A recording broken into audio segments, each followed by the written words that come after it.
Punt It Long, episode 6. Usually I start off these with going through a few notes on my phone and talking about the main talking points of football, but I think we'll all can agree that the last week of football has been absolutely unpredictable and shows just how amazing the sport is in general. This time last week, Barcelona were 4-1 up in the Champions League against Roma. Man City were on the way to going through to the Champions League semi-final as the favourites of the quarter-final tie, and they were destined to go on and win the Premier League last weekend. Since then, Barcelona have been knocked out of the Champions League on away goals by Roma.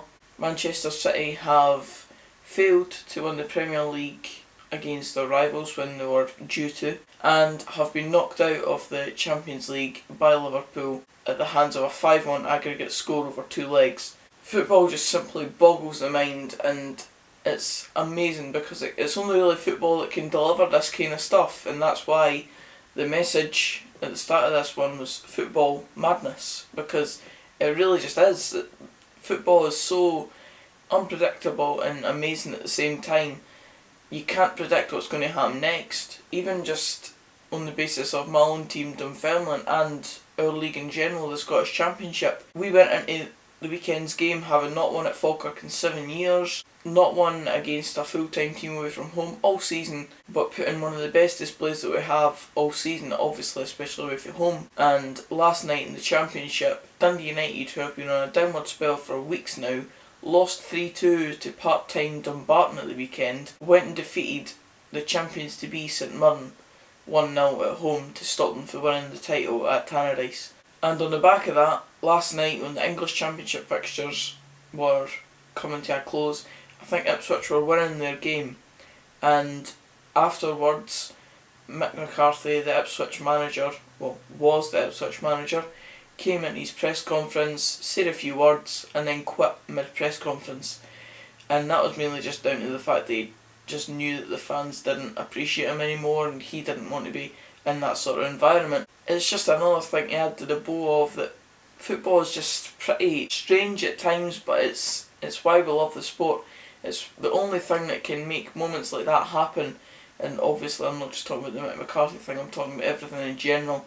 The emotion, the elation, the absolute despair when your team's doing so bad, and it just gives you even more reason to be turning up week in, week out to go and watch your team, because it means so much to everybody, and the passion that's involved in football. You're lucky enough to be living in an era where you've got 2 of the best players ever, and probably will ever grace a football pitch, playing at the exact same time in Messi and Ronaldo. And then you've got players that have outstanding seasons and could go on to become something absolutely tremendous, like Mo Salah at the moment, who's now been involved in 50 goals in all competitions for Liverpool, which is amazing. Before the season started, nobody really thought that he could go and do it. Nobody thought that he was going to have any sort of impact like he has, but he's fitted so well into Jurgen Klopp's system. And last night, his goal in the Champions League, Salah comes in at an angle and chips it over him and just stands in front of the Liverpool fans with his arms wide out and just basically saying, I'm here and I'm the man, you know. He really is at the moment for Liverpool. He's taken them to a Champions League semi-final, which they've not managed to do in, 10 years I think it is. It's amazing to be watching football at the moment because it's just next level stuff. And on top of that, we've got a World Cup to look forward to as well, which can only get better because it's every single brilliant talent in the world coming together. This episode of Punt It Long isn't really going to be focused on talking about topic after topic. It's just going to be a praising of football in general now. Football in general is just amazing at the moment, and it really needs to be said, because I think in this generation we're all about having stuff right there, right in front of us. If your team's not playing well, then the manager needs sacked. If your team's playing well, then we need to get promotion, blah blah blah, you know.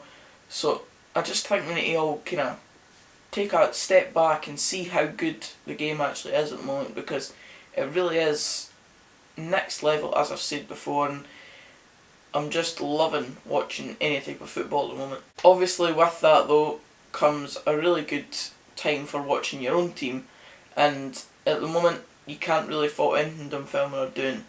The weekend was one of the best away days I've ever had. Obviously it's the first one I've seen as a Dunfermline fan at the Falkirk Stadium. It was an amazing game, amazing atmosphere, and to create the vlog for it was amazing, and I get the reason why people don't actually like football vloggers and like going to the football with a camera and taking photos and taking videos, and I get that. I totally get why folk would be annoyed by that.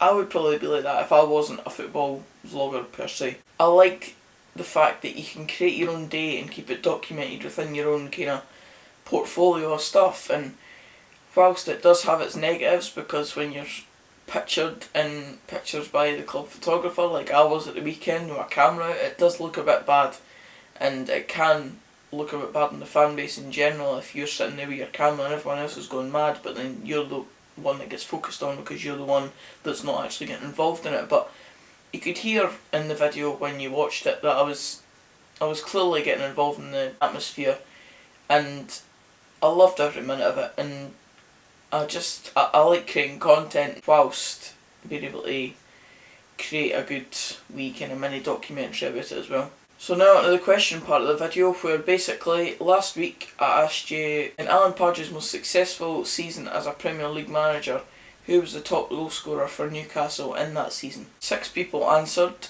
4 voted for Demba, 1 voted for Pape Cisse, and 1 voted for Johan Cabaye. And 2 people voted in the comments, not sure if they voted in the poll as well, but 2 people voted for Demba in that as well. And the correct answer was Demba, hey! So he's managed to finally get one correct, so let's see if he can do it again 2 weeks in a row. This week's question is going to be based around Cristiano Ronaldo. Cristiano Ronaldo scored his 650th career goal at the weekend there, and if he were to ever transfer away from Real Madrid, he would no doubt cost a bucket load now. But at one time he was the most expensive player in the world. But for how much did he transfer for from Manchester United to Real Madrid? As always, I'll leave the poll in the top right hand corner right now, and you can go and vote, and I'll let you know next week who's got it right. Also, comment down below if you have the answer, because people did that last week without me even saying, so if you want to get involved in the comments with your answer, then please do.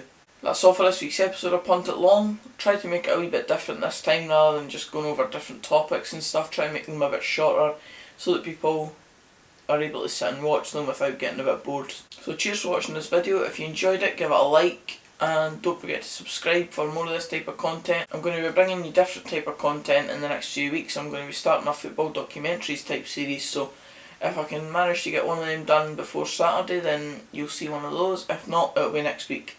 But cheers for watching this one, and until the next one, I'll see you later guys. Thanks.